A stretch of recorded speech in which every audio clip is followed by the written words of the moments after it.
Morning, નમસ્કાર વિદ્યાર્થી મિત્રો.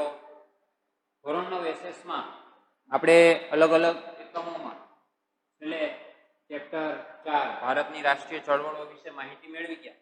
હવે ત્યાર પછી સપ્ટેમ્બર મહિનાના કોર્સમાં આપણે જોઈએ તો અલગ એક ચેપ્ટર એટલે કે જે ભૂગોળનું એક ચેપ્ટર છે, ચેપ્ટર નંબર 15 જળ પરિવાહ.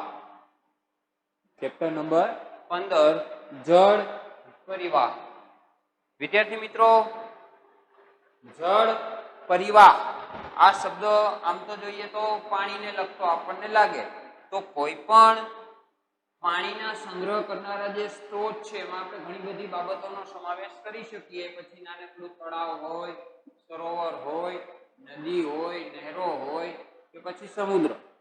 પણ અહીંયા જે જળનો પરિવાહ કીધો છે એટલે કે પ્રવાહ, એટલે કે નદીની જે એક નદી તંત્ર છે, તંત્રનો સીધો અર્થ થાય વ્યવસ્થા, બરોબર?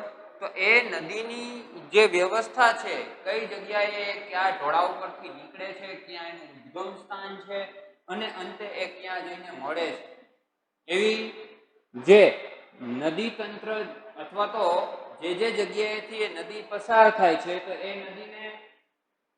નદીનું બેસિન કહેવાય છે, નદી બેસિન, જે તે નદી. તો વિદ્યાર્થી મિત્રો, અહીંયા આપણા આ ચેપ્ટર નંબર 15 માં અલગ અલગ પ્રકારે જે નદીઓનો ઉદ્ભવ છે, એના જે પ્રકારો છે, એના વિશે પાઠ્યપુસ્તકમાં થોડીક માહિતી આપી છે. જોઈએ પાઠ્યપુસ્તકના આધારે ચેપ્ટર 15 જળ પરિવાહ.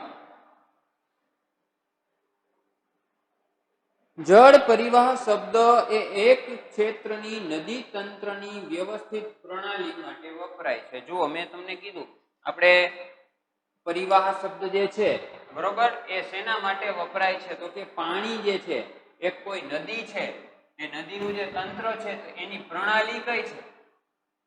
પ્રણાલીનો મતલબ ઘણી બધી મોટા ભાગની નદીઓ જે છે એનો જે પ્રવાહ છે એ ફિક્સ હોય છે. વધુ પડતો વરસાદ, ઉપરવાસમાં વરસાદને કારણે નદીનો પ્રવાહ જે તે જગ્યાએથી પસાર થતો હોય છે.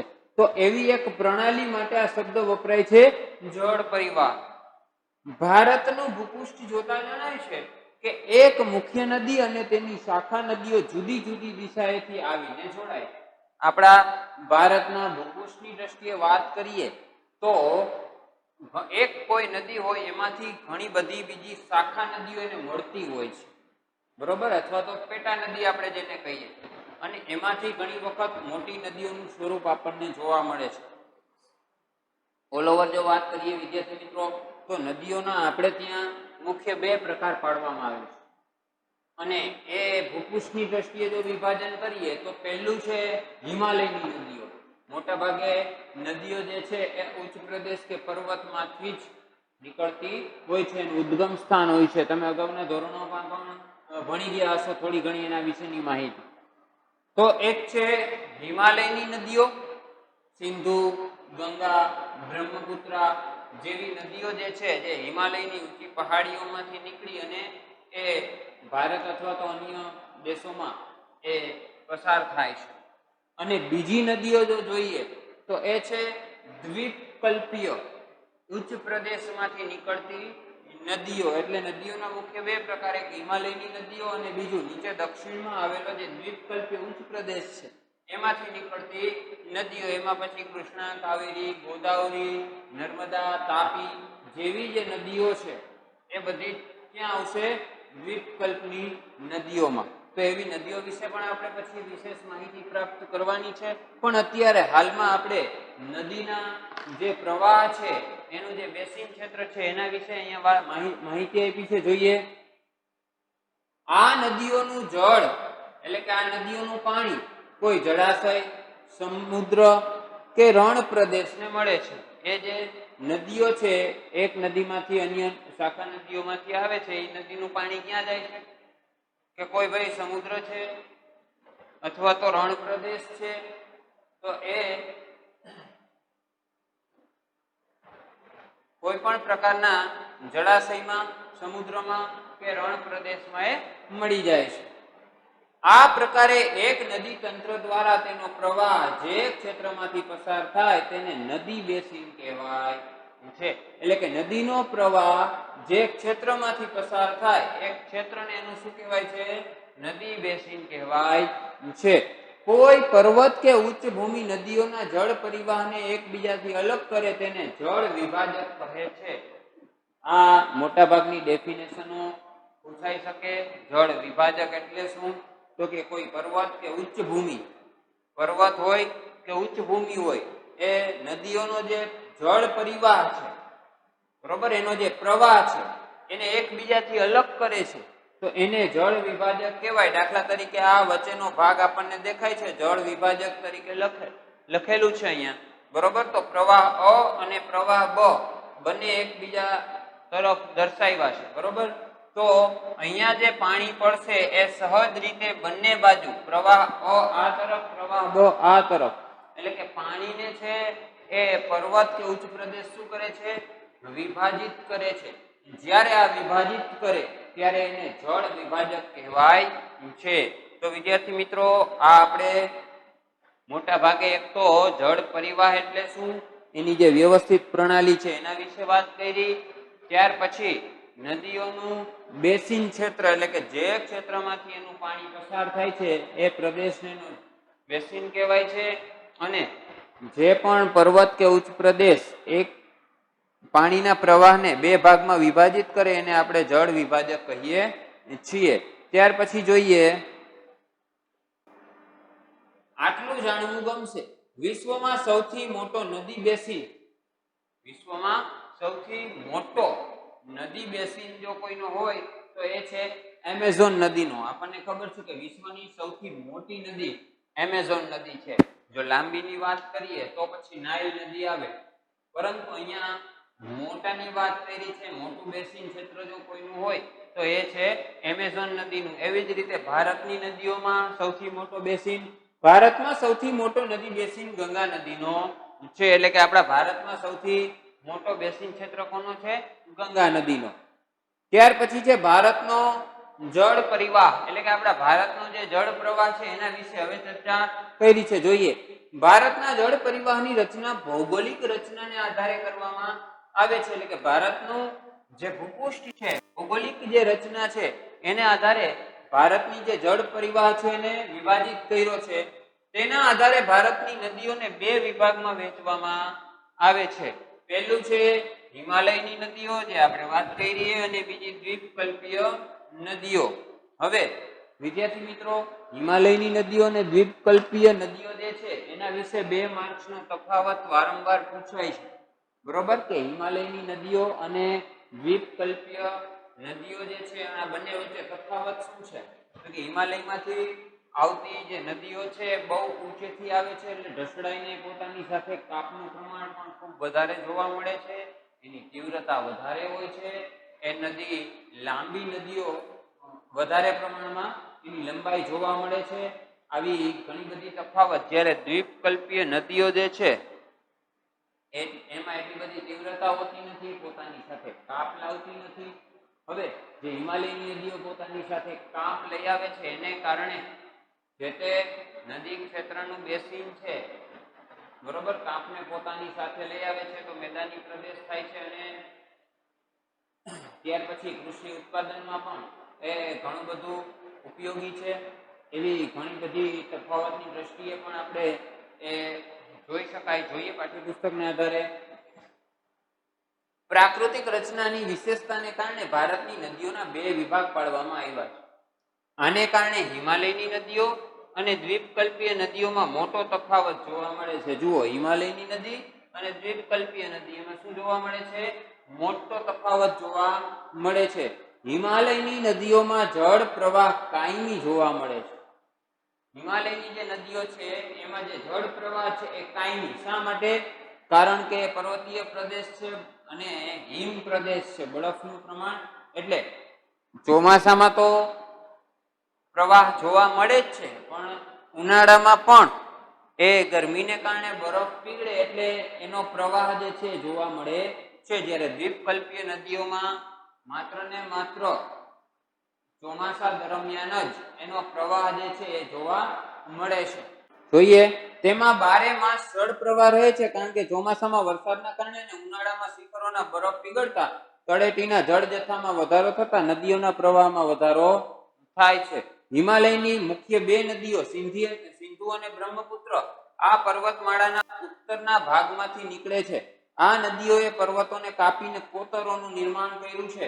હિમાલયની નદીઓ તેના ઉદ્ભવ સ્થાનેથી નીકળીને સમુદ્રને મળતા સુધી લાંબો રસ્તો પસાર કરે છે. એટલે કે હિમાલયની જે નદીઓ છે એ અલગ અલગ જગ્યાએ એનો પ્રવાહ જે છે એ જોવા મળે છે અને ખૂબ લાંબુ અંતર કાપે છે. સિંધુ અને બ્રહ્મપુત્રની વાત કરી કે એ ખૂબ જ અલગ અલગ પ્રકારની કોતરોનું નિર્માણ કરે, કારણ કે ઊંચેથી આવતી હોવાને કારણે નિક્ષેપણ કરે છે અને એ નિક્ષેપણને કારણે એ જે પર્વતો કે ભાગને ધીમે ધીમે કાપતી જાય છે અને અલગ અલગ પ્રકારની કોતરોનું નિર્માણ પણ એમણે કરેલું છે. તો વિદ્યાર્થી મિત્રો, હિમાલયની નદીઓ વિશે માહિતી પ્રાપ્ત કરી, એટલે કે મુખ્ય બે પ્રકાર હિમાલયની અને દ્વીપકલ્પીય, એમાં પણ અલગ અલગ રીતે આપણને તફાવત જે છે એ જોઈ શકાય. એ પણ આગળ આવશે માહિતી, ત્યારે આપણે ચર્ચા કરીશું. જોઈએ આગળ. જો અહીંયા જે નદી છે એ નદીની વિભિન્ન જે અવસ્થાઓ છે એના વિશેની વાત કરી છે. પહેલા તો અહીંયા નદીનો જે સ્ત્રોત છે એના વિશે વાત કરી છે કે ભાઈ નદી જે છે બરોબર એ ઉદ્ભવે છે તો એના પહેલા એને એક સ્ત્રોત જોઈએ, બરોબર, એટલે કે ઊંચાઈ કે પર્વતીય પ્રદેશ. ત્યાર પછી છે ઉપરવાસ. આ ભાગ છે એ ઉપરવાસ છે. ઉપરવાસમાં વધારે વરસાદ થાય, બરોબર, એટલે નીચાણવાળા વિસ્તારોમાં પૂર આવે. આપણે અગાઉમાં પણ જોઈ ગયા છીએ. આખો નદીનો પ્રવાહ અહીંયા દર્શાવ્યો છે. ત્યાર પછી આ એનો મધ્યસ્થ ભાગ છે. મધ્યસ્થ ભાગ અને નીચાણવાળા ભાગોમાં નદીઓમાં વિસર્પણનું પ્રમાણ વધી જાય છે. વિસર્પણ એટલે સર્પાકાર. નદીઓ જે છે એ સર્પાકાર મધ્યસ્થ ભાગમાં ને અહીંયા જોવા મળે છે, પણ આ ઉપરવાસ જે છે ત્યાં તીવ્રતા વધારે હોવાને કારણે ત્યાં વિસર્પણ જોવા મળતું નથી. પણ મધ્યસ્થ ભાગમાં તો અહીંયાથી વિસર્પણ દેખાય છે ને નીચાણવાળા ભાગમાં પાછું વિસર્પણનું પ્રમાણ વધતું જાય છે. તો આવી રીતે વિસર્પણ, પછી હેઠવાસ એટલે કે આ નીચાણવાળો ભાગ છે એ, અને વધારે નીચાણવાળા ભાગમાં પછી પાણીનો સ્ત્રોત ક્યાંક જળાશયમાં જમા થાય તો એ સરોવર, અને ક્યાંક એ સમુદ્રને મળતું હોય તો સહજ રીતે અહીંયા એ ડેલ્ટાની રચના કરે છે. અહીંયા નાળ આકારનું જે સરોવર છે, ઘોડાની નાળ, એવી પણ રચના જોવા મળે છે. એ હમણાં પાઠ્યપુસ્તકને આધારે આવશે, પણ જો અહીંયા આપણે જોઈ શકીએ છીએ કે ઘોડાની જે નાળ હોય એવો આકાર એ ધારણ કરે છે. અહીંયા પણ આપણે જોઈ શકીએ તો એ નાળ આકારના સરોવરોની પણ રચના થાય છે. તો આ નદીની વિભિન્ન અવસ્થાઓ છે અને આ એના પ્રણાલીઓ છે કે નદીની પ્રણાલીઓ અલગ અલગ રીતે હોય છે. અહીંયા છે વૃક્ષાકાર રૂપરચના.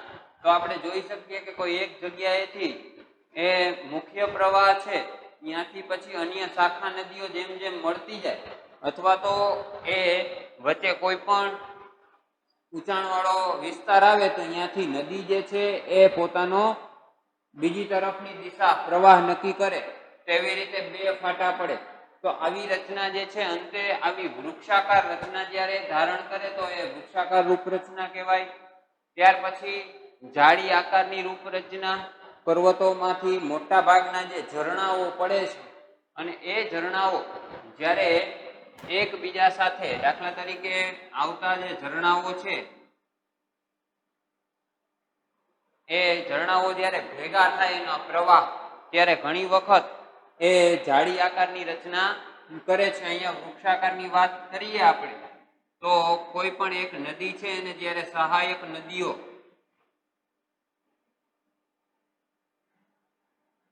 બરોબર, પછી એ નદીની પણ બીજી અન્ય સહાયક નદીઓ હોય તો એને આપણે વૃક્ષાકાર પ્રણાલી કે રૂપરચના કહી શકીએ.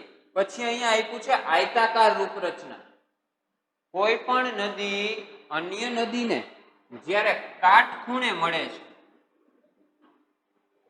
બરોબર, જ્યારે કાટખૂણે મળે ત્યારે એને આયતાકાર રૂપરચના કહેવાય. દાખલા તરીકે આપણે ત્યાં જે નર્મદા નદી છે એ સીધી જ પસાર થાય છે, તો એને અન્ય કોઈ નદી જ્યારે મળે છે એ કાટખૂણે મળે છે.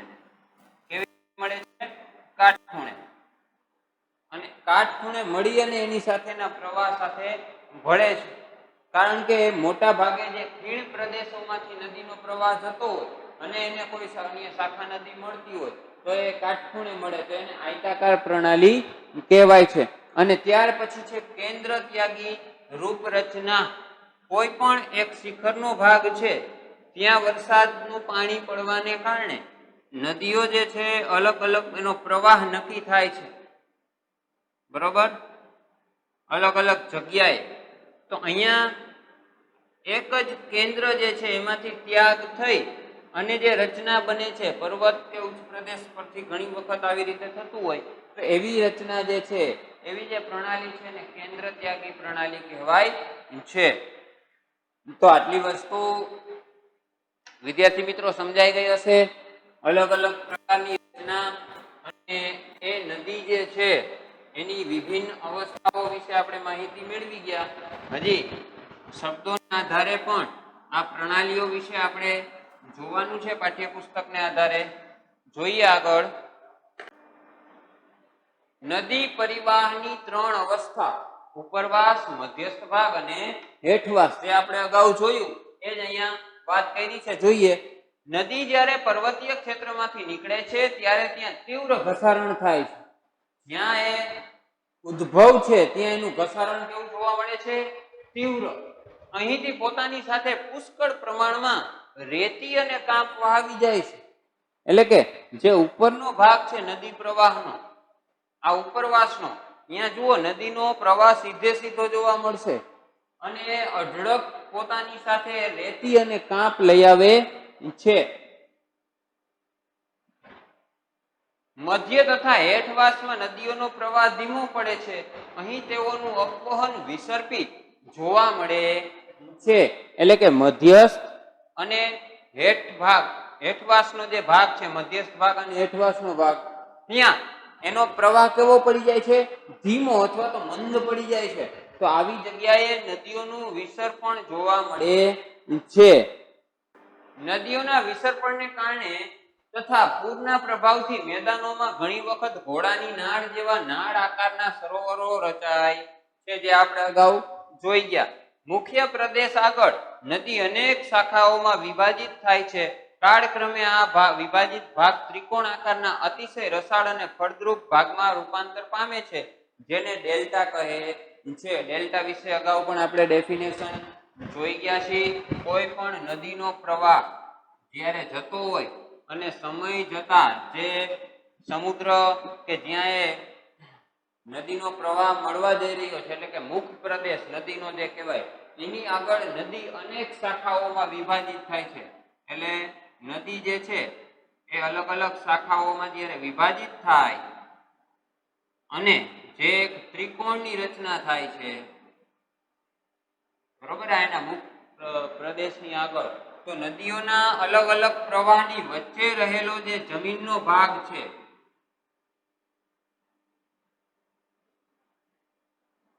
બરોબર, આ જે વચ્ચેના જે ભાગ છે એ ખૂબ જ રસાળ અને ફળદ્રુપ હોય છે. કાળક્રમે એ ડેલ્ટામાં રૂપાંતર પામે છે. એટલે કે એક ડેલ્ટા જેવી વ્યવસ્થા ત્યાં થાય છે. તો એ આપણે અગાઉના ચેપ્ટરમાં પણ માહિતી મેળવી ગયા હતા ડેલ્ટા વિશે, એટલે તો આપણે બધા સારી રીતે જાણીએ જ છીએ.